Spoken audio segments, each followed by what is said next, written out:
தந்தை மகன் தூய ஆவியாரின் பெயராலே.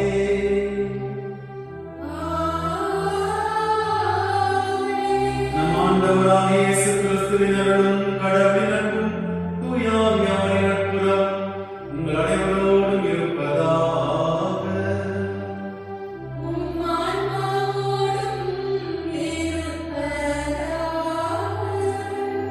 கிறிஸ்துவுக்குரியவர்களே, இன்றைய வழிபாடானது கிறிஸ்துவ வாழ்வுடைய சில அடிப்படையான தேவைகளை நமக்கு ஞாபகப்படுத்துகின்றது.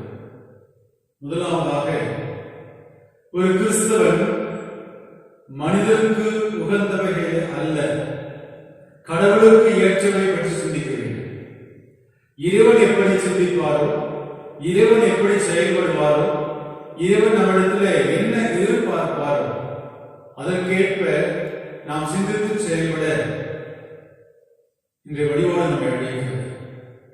அதே வேளையிலே கிறிஸ்தவனின் வாழ்வு ரோஜா மலர் படுக்கை அல்ல, அது இடுக்கமான வாயில் வழியாக நுழைகிற வாழ்வு, கரடுமுரடான பாதைகளில் நடக்கிற வாழ்வு, அனுதினமும் துன்பத்தையும் கவலைகளையும் சிலுவைகளையும் இடர்பாடுகளையும் சோதனைகளையும் சவால்களையும் ஏற்று நடக்கிற ஒரு வாழ்வு என்பதை இன்றைய வழிபாடு நமக்கு நினைவுபடுத்துகிறது. இன்றைய நாளிலே சிறப்பாக நாம் சிந்தித்து பார்ப்போம். நாம் வாழ்ந்து கொண்டிருக்கிற இந்த கிறிஸ்துவ வாழ்வு கடவுள் விரும்புகிற வாழ்வாக, மனிதன் விரும்புகிற வாழ்வாக அல்ல, மாறாக கடவுள் எப்படி நினைக்கிறாரோ, எப்படி செயல்படுகிறாரோ அதன்படி வாழ்கிற வாழ்வாக இருக்கிறதா? அதே வேளையிலே இறை மதிப்பீடுகளை கடைபிடிக்கிற போது நமக்கு வருகிற துன்பங்களை, இடர்களை, சிரமங்களை, சவால்களை நாம் எப்படி கையாளுகிறோம், எந்த மனநிலையோடு கையாளுகிறோம் என்பதையும் நாம் சிந்தித்து திருப்பலியிலே இறையர்கள் வேண்டுவோம்.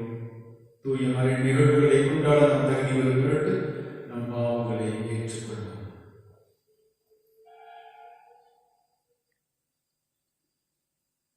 எல்லாம் வல்ல இறைவனிடம், சகோதர சகோதரிகளே, உங்களிடம் நான் பாவியை ஏற்றுக்கொள்கிறேன். ஏனெனில் சிந்தனையால், சொல்லால், செயலால், கடமையை தவறியதால் பாவங்கள் பல செய்தேன். என் பாவமே, என் பாவமே, என் பெரும் பாவமே. ஆகையால் எப்போதும் கனியான மரியாதை வானதூதர் சகோதர சகோதரிகளே, நம்பிக்கையாகிய ஆண்டவரிடம் எனக்காக எல்லாம் அனைவர் மீது இரக்கம் வைத்து நம் பாவங்கள், குற்றங்கள் அனைத்தையும் மன்னித்து நம்மை நிலை வாழ்வுக்கு அழைத்துச் செல்வதாக.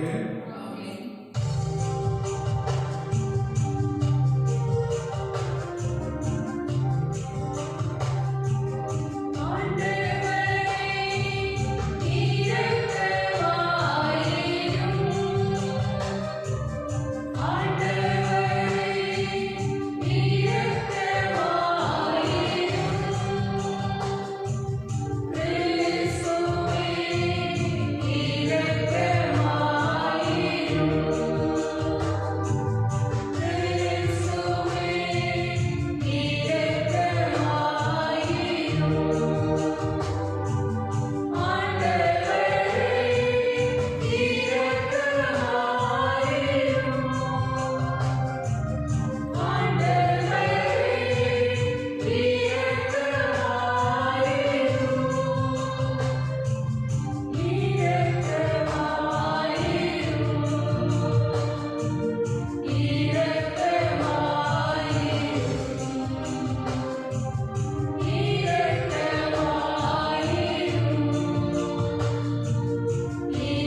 மன்றாடுவோமாக. ஆற்றல் வாய்ந்த இறைவா, சிறந்தவை அனைத்தும் நிறைந்தவரை, உம்மீது நாங்கள் உள்ளார்ந்த அன்புகளை செய்தருளும். அதனால் எங்களது சமய பற்றை வளர்த்து நன்மைகளை பெருக செய்து நீரெங்களில் கருத்துடன் உருவாக்கியதை பராமரித்து காத்தருள்வீராக. உம்மோடு தூயாவியாய் ஒன்றிற்கு இறைவனாய் என்றென்றும் வாழ்ந்து ஆட்சி செய்கிற ஆண்டவரும் திருமகனுமாகிய இயேசு கிறிஸ்து வழியாக உம்மை மன்றாடுகின்றோம்.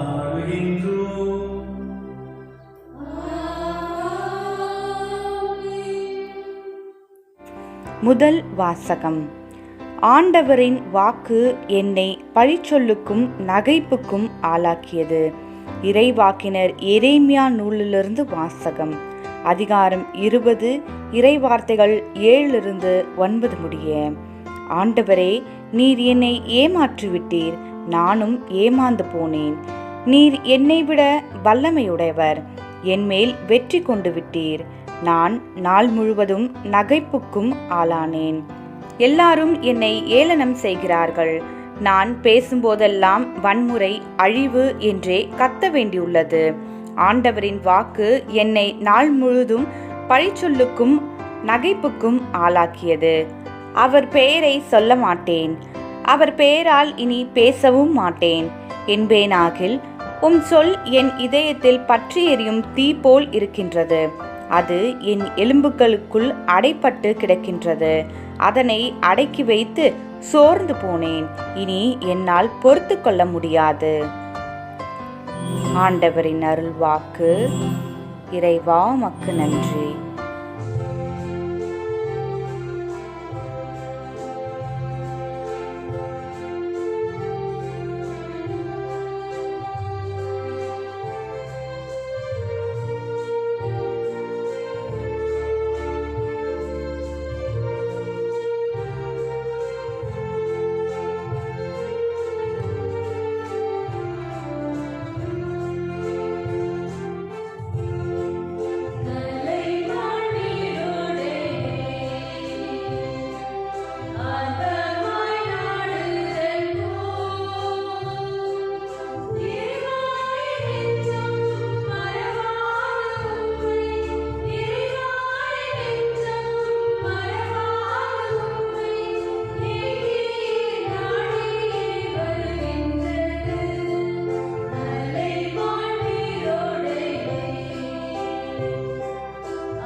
இரண்டாம் வாசகம். தூய உயிருள்ள பலியாக உங்களை படையுங்கள். திருத்தூதர் பவுல் ரோமியருக்கு எழுதிய திருமுகத்திலிருந்து வாசகம். அதிகாரம் 12, இறைவார்த்தைகள் 1 மற்றும் 2 முடிய.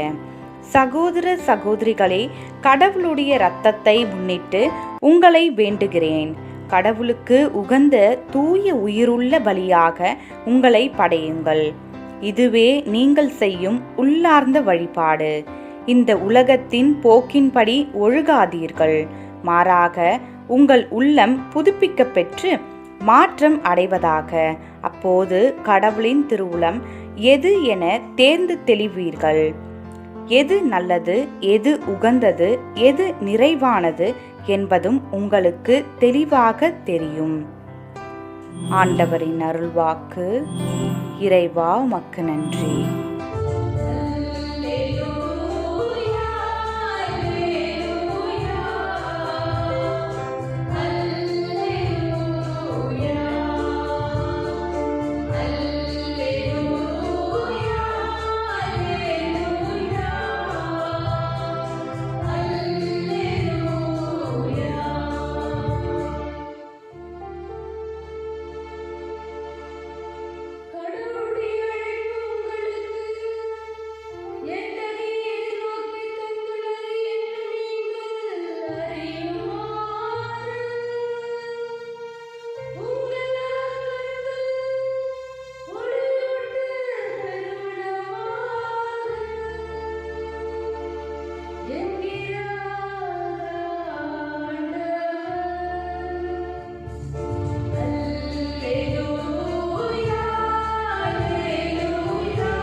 என்னை பின்பற்ற விரும்பும் எவரும் தன்னலம் துறந்து என்னை பின்பற்றட்டும்.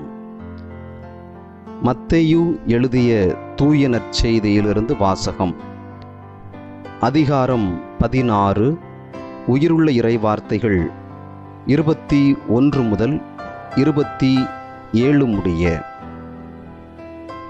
அக்காலத்தில் இயேசு தாம் எருசலேமுக்கு போய் மூப்பர்கள், தலைமை குருக்கள், மறைநூல் அறிஞர்கள் ஆகியோரால் பலவாறு துன்பப்படவும் கொலை செய்யப்படவும் 3ஆம் நாள் உயிருடன் எழுப்பப்படவும் வேண்டும் என்பதை தம் சீடருக்கு அந்நேரம் முதல் எடுத்துரைக்கத் தொடங்கினார். பேதுரு அவரை தனியே அழைத்து கடிந்து கொண்டு, ஆண்டவரே, இது வேண்டாம், இப்படி உமக்கு நடக்கவே கூடாது என்றார். ஆனால் இயேசு பேதுருவை திரும்பி பார்த்து, என் கண்முன் நில்லாதே சாத்தானே, நீ எனக்கு தடையாய் இருக்கிறாய். ஏனெனில் நீ கடவுளுக்கு ஏற்றவை பற்றி எண்ணாமல் மனிதருக்கு ஏற்றவை பற்றியே எண்ணுகிறாய் என்றார். பின்பு இயேசு தம் சீடரை பார்த்து, என்னை பின்பற்ற விரும்பும் எவரும் தன்னலம் துறந்து தம் சிலுவையை தூக்கிக் கொண்டு என்னை பின்பற்றட்டும். ஏனெனில் தம் உயிரை காத்துக்கொள்ள விரும்பும் எவரும் அதை இழந்து விடுவர். மாறாக என் பொருட்டு தம்மையே அழித்துக் கொள்கிற எவரும் வாழ்வடைவார். மனிதர் உலகம் முழுவதையும் ஆதாயமாக்கிக் கொண்டாலும் தம் வாழ்வையே இழப்பாரெனில் அவருக்கு கிடைக்கும் பயன் என்ன? அவர் தம் வாழ்வுக்கு ஈடாக எதை கொடுப்பார்? மானிட மகன் தம் தந்தையின் மாட்சியோடு தம் வானதூதர்களுடன் வரப்போகிறார். அப்பொழுது ஒவ்வொருவருக்கும் அவரவர் செயலுக்கேற்ப கைமாறு அளிப்பார் என்றார். ஆண்டவரின் அருள் வாக்கு. கிறிஸ்துவே உமக்கு புகழ். இன்றைய வழிபாடானது முதலில் சொன்னதைப் போல கிறிஸ்தவ வாழ்க்கையுடைய அடிப்படையான சில பண்புகளை, எதிர்பார்ப்புகளை நமக்கு ஞாபகப்படுத்துகிறது.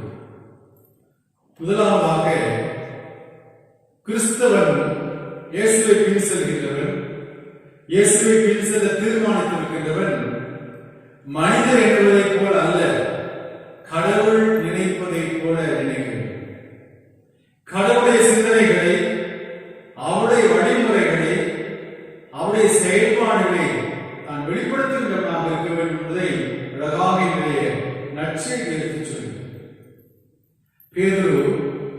எப்பொழுதுமே ஆண்டவரோடு வழிநடந்தவர். இயேசுவின் போதனைகளை பல நேரங்களிலே கேட்டு பின்தொடர்ந்தவர். ஆனால் இயேசு பாடுகளை பற்றி முன்னறிவிக்கின்ற போது மணமகன் பாடுபட வேண்டும், சிலுவையில் அறையப்பட வேண்டும், அவர் இறக்க வேண்டும், இருந்து 3ஆம் நாள் உயிர்த்தெழ வேண்டும் என்பதை பற்றியெல்லாம் இயேசு அறிவிக்கின்ற போது ஆண்டவரே இது வேண்டாம் என்று அவரை தடுக்கின்றவராக, கடவுளை எண்ணங்களுக்கு எதிராக பேசுகின்றவராக, கடவுள் எதை செய்ய நினைக்கிறாரோ அதை செய்ய விடாமல் பேதுரு தடுக்கின்றவராக இருக்கிறார். இத்தகைய வாழ்க்கை முறைகளை ஆண்டவர் கடினமான வார்த்தையை சொல்லி சாடுகிறார். போ பின்னாலே சாத்தானே, கடவுளுடைய எண்ணங்களை பற்றி எண்ணாமல் கடவுள் இந்த நேரத்தில் எப்படி சிந்திப்பார் என்பதை சிந்திக்காமல் இந்த உலகத்தின் வழிமுறைகளிலே மனித எண்ணங்களிலே சிந்திக்கின்றவர்கள் சாத்தானுக்கு சமமானவர்கள். அதைத்தான் அருமையான ஆணித்தரமான வார்த்தைகளை இயேசு சொல்கிறார். நீ கடவுள் பற்றி எண்ணாமல் மனிதனுடைய எண்ணங்களை பற்றி நினைக்கிறார், மனிதனுடைய வாழ்க்கை முறைகளை நீ சிந்திக்கிறார். கடவுள் எதிர்பார்ப்பதை, கடவுளுடைய எண்ணங்களுக்கு ஏற்ப நீ சிந்திக்க வேண்டும் என்று அருமையாக அறிவுறுத்துகிறார். நம்முடைய அனுதின வாழ்விலே சில நேரங்களிலே நாமும் இப்படித்தான் நினைக்கிறோம். மனிதர்கள் எப்படி நினைப்பார்கள், மனிதர்கள் இந்த நேரத்தில் எப்படி நடந்து கொள்வார்கள், ஒவ்வொரு சூழ்நிலைகளிலும் மனிதர்கள் எப்படி கையாளுவார்கள் என்று சிந்தித்து மனிதர்களைப் போல நம் சூழ்நிலைகளை கையாளுவார். இதை கடவுள் எதிர்பார்ப்பது கிடையாது. ஒரு கிறிஸ்தவன் கடவுள் எப்படி எதிர்பார்க்கிறாரோ அப்படி தன் வாழ்வை நடத்த வேண்டும். கடவுள் தன் சூழ்நிலைகளை எப்படி கையாளுவாரோ அப்படி ஒரு கிறிஸ்தவன் கையாள வேண்டும். கிறிஸ்துவின் மனநிலையில் நாம் வாழ வேண்டும். கிறிஸ்துவின் மனநிலையில் நம்முடைய வாழ்க்கையை நாம் நடக்க வேண்டும். இதைத்தான் அருமையாக வழிபாடு நாம் சொல்றோம். நாம் இறைவன் சிந்திப்பதைப் போல நாம் சிந்திக்கிறோமா அல்லது மனிதர்கள் சிந்திப்பதைப் போல சிந்தித்து வாழ்கிறோம் என்பதுதான் இந்த நாளுடைய முதல் கேள்வியாக இருக்கு. மனிதர்கள் சிந்திப்பதைப் போல சிந்தித்து நாம் செயல்பட்டால் இயேசு சொல்வதைப் போல நாம் சாத்தானை, கடவுள் சிந்திப்பதைப் போல சிந்தித்து செயல்பட்டால் நாம் கடவுளின் பிள்ளைகள். நாம் தீர்மானிக்க வேண்டும் நாம் எப்படி நம்முடைய வாழ்க்கை சூழ்நிலைகளை கையாளுவோம். இரண்டாவதாக நாம் பார்க்கிற போது இயேசு அருமையாக கிறிஸ்துவ வாழ்வினுடைய அடிப்படையான தேவை சொல்கிறார். என்னை பின் செல்ல விரும்புகிறவன் நாள்தோறும் தன் சிலுவையை தூக்கிக் கொண்டு பின்தொடர வேண்டும். அதைத்தான் அருமையான விதத்திலே இயேசு சொல்லியிருக்கிறார். மார்க்கு நற்செய்தியிலே நாம் பார்க்கிற போது,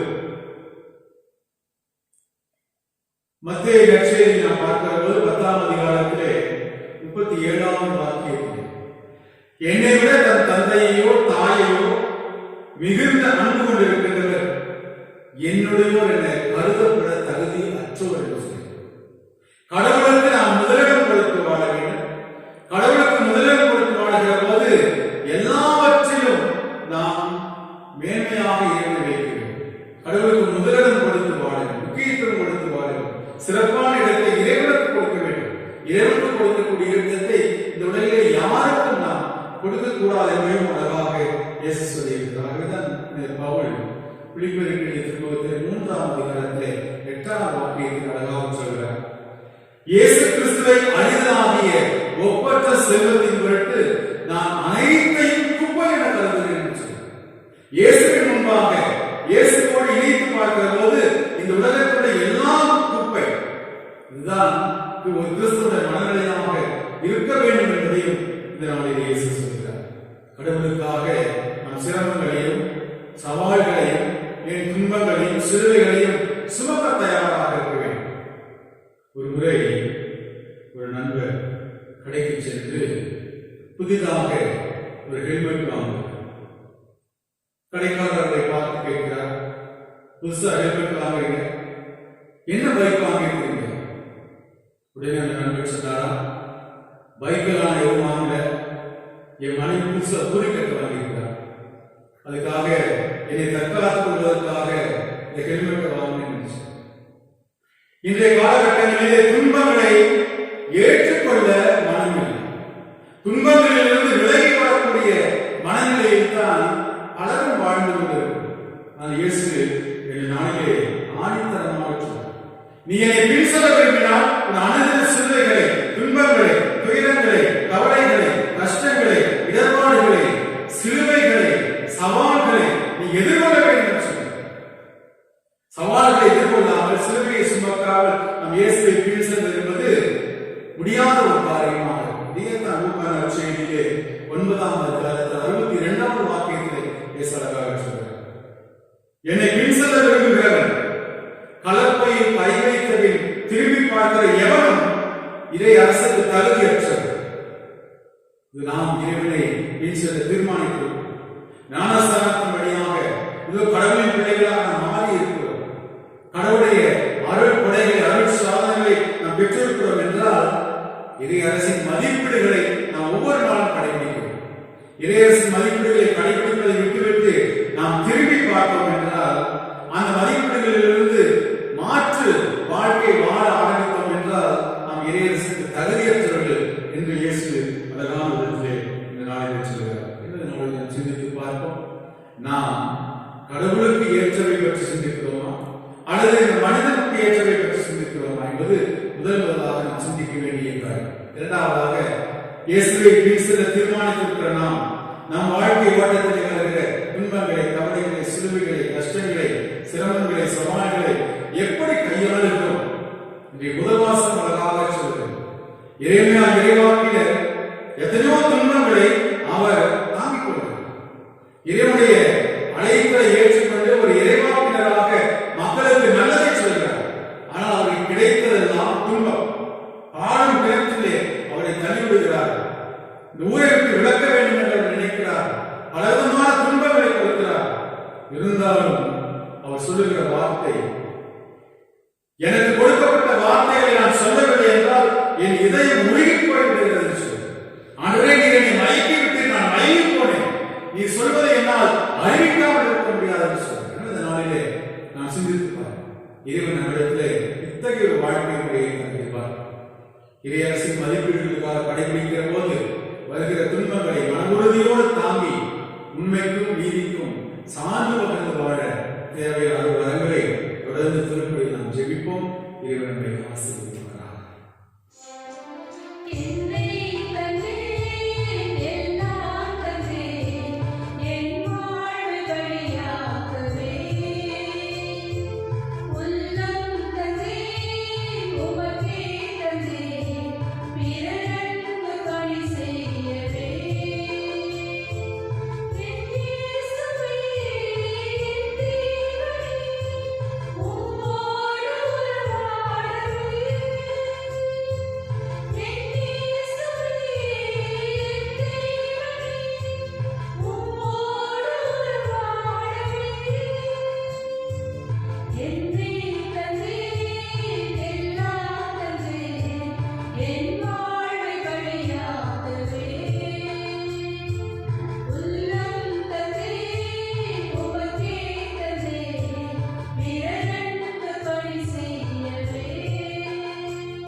அன்புமிக்க சகோதர சகோதரிகளே, என்னுடைய நம்முடைய நாளின்படி எல்லாம் வல்ல தந்தையாகிய நமக்கு ஏற்றதாகபடி மன்றாடுங்கள்.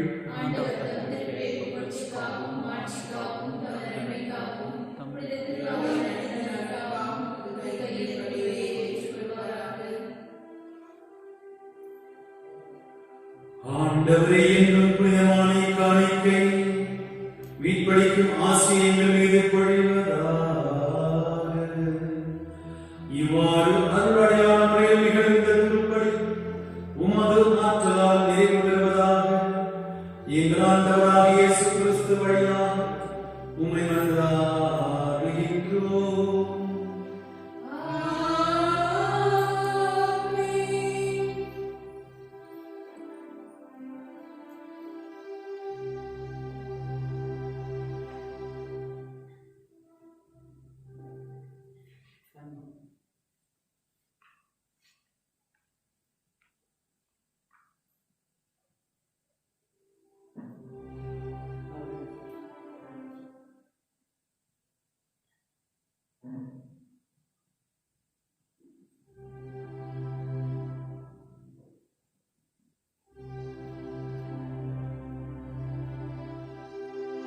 ஆண்டவர் உங்களோடு இருப்பாராக.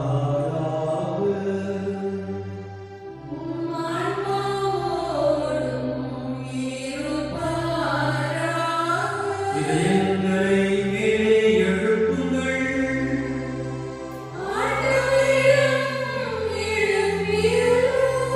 நம் இறைவனாகிய ஆண்டவருக்கு நன்றி கூறுவோம்.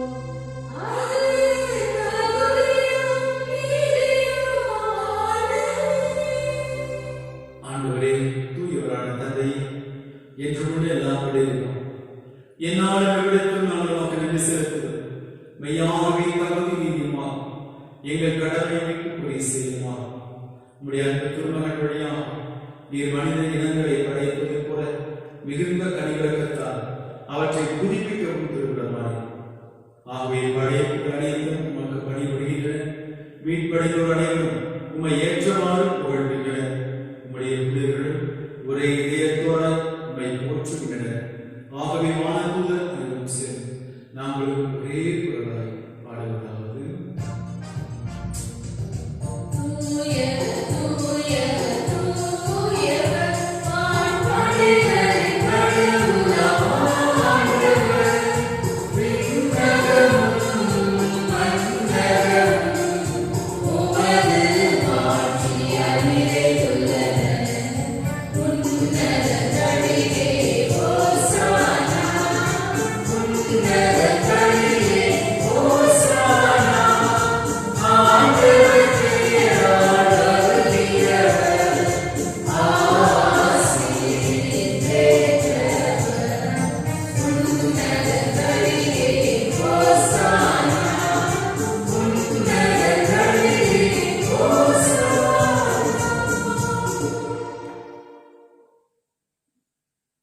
ஆண்டவரே, நீர் மெய்யாகவே தூயவர், தூய்மை அனைத்திற்கும் ஊற்று.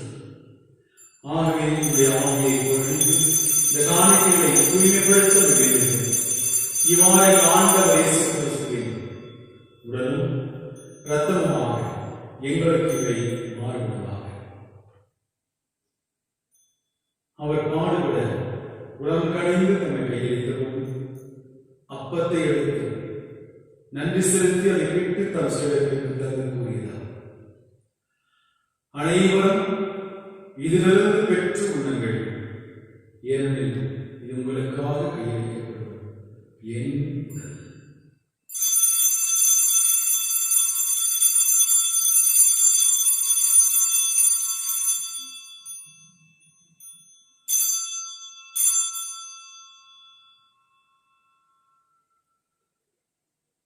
அவனே இரவு விரும்பிய அருந்திய கிண்ணத்தை வளர்த்து மீண்டும் உமக்கு நன்றி கூறி தாம் சிதர்களுக்கு தந்து கூறினார். அனைவரும் இதிலிருந்து பெற்று பருகுங்கள், ஏனெனில் இது புதிய நிலையான உடன்படிக்கைக்குரிய என் ரத்தத்தின் கிண்ணம். இது பாவ மன்னிப்புக்கென்று உங்களுக்காகவும் பலருக்காகவும் சின்னப்படும். இதை என் நினைவாக செய்யுங்கள்.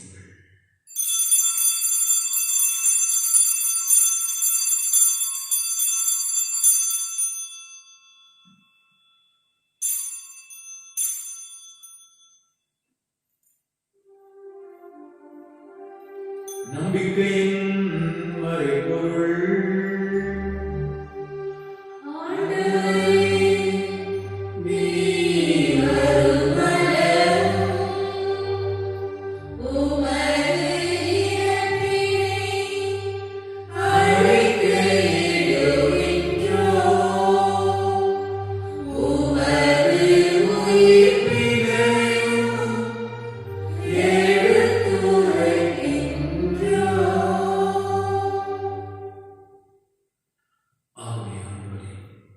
நாங்கள் கிறிஸ்துவின் இறப்பினை உயிர்ப்பினை ஒப்புக்கொண்டு வாழ்ந்த நோக்கத்தை மீன்படைக்கும் இடத்தை ஒப்புக் கொடுக்கின்றோம்.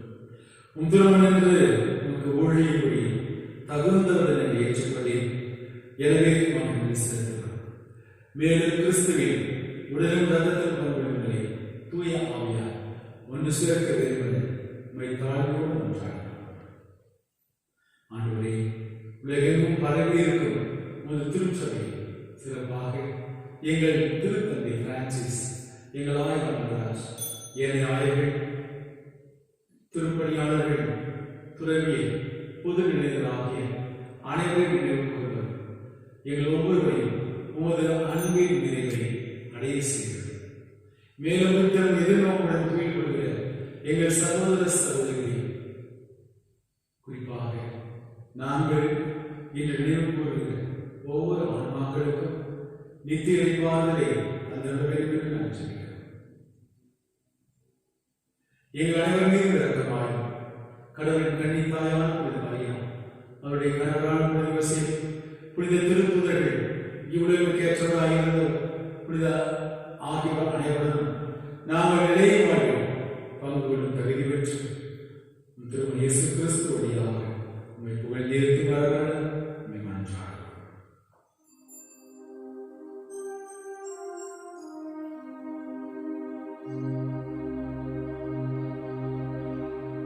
இவர் வழியாக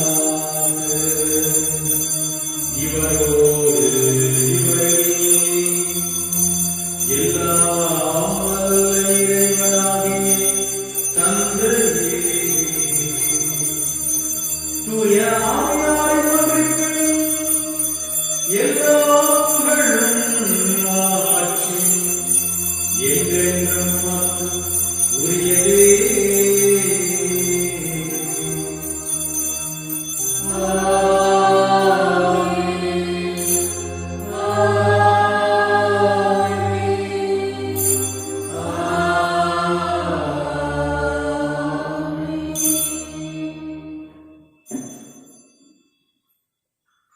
கடவுளின் அப்பா தந்தாய் என்று இயேசு நமக்கு கற்றுக் கொடுத்திருக்கிறார். எனவே நாம் நம்பிக்கையோடு மன்றாடுவோம். விண்ணுலகில் இருக்கிற எங்கள் தந்தையே, உமது பெயர் தூயது என போற்றப்பெறுக. உமது ஆட்சி வருக. உமது திருவிழம் விண்ணுலகில் நிறைவேறுவது போல மண்ணுலகிலும் நிறைவேறுக. எங்கள் அன்றாடத்தை இன்று எங்களுக்கு தாரும். எங்களுக்கு எதிராக குற்றம் செய்வோரை நாங்கள் மன்னிப்பது போல எங்கள் குற்றங்களை மன்னியும். எங்களை சோதனைக்கு உட்படுத்தாதே, தீமையிலிருந்து எங்களை மீட்டருளும். ஆண்டவரே, தீமைகள், ஆபத்துகள், கவலைகள், கஷ்டங்களிலிருந்தும் எங்கள் ஒவ்வொருவரையும் விடுவித்து இந்த வாழ்நாளில் அமைதியை கனிவுடன் அருள மாற்றுகிறோம். முதலிரக்கத்தின் உதவியால் நாங்கள் பாவத்திலிருந்து எப்போதும் விடுதலை பெற்று எந்தவித வீணான கலக்கமும் என்று நாம் இருப்போமாக. நாங்கள் எதிர்நோக்கி இருக்கும் பேரின்பத்திற்காகவும் எவ்வின்பராக இயேசு கிறிஸ்து வருகைக்காகவும் காத்திருக்கின்றோம். ஆண்டவரே, இயேசு கிறிஸ்துவே, அமைதியை உங்களுக்கு விட்டு செல்கிறேன், என்ன அமைதியை உங்களுக்கு தருகிறேன் என்று திருத்தூதர்களுக்கு சொன்னேன். எங்கள் பாவங்களை குற்றங்களை ஒரே குடும்பமாக நாங்கள் அனைவரும் சேர்ந்து அழைக்கிறது. எங்கள் நம்பிக்கையை நோக்கி வந்திருக்கிற ஒவ்வொருவருக்கும் எங்கள் குடும்பங்களுக்கும் நிறைவான அமைதி, ஒற்றுமை, மகிழ்ச்சி தந்தவர்களாக என்றென்றும் வாழ்ந்து ஆட்சி செய்கின்றவர் நீரே. ஆண்டவர் இயேசுவின் நிறைவான அமைதி உங்களுடன் இருப்பதாக. அமைதி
இதோ நம் ஆண்டவர் இயேசு உலகின் பாவங்களை போக்குவார். செம்மறி விருந்துக்கு அழைக்கப்பட்டவர் பேறு பெற்றோர்.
மன்றாடுவோமாக.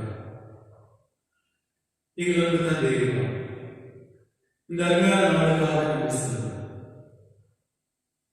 திருமகனின் உடலை எங்களுக்கு குணமாக கொடுத்து எங்களை நம்பிக்கையிலே ஒவ்வொரு நாளும் வாழ வைக்கிறேன்.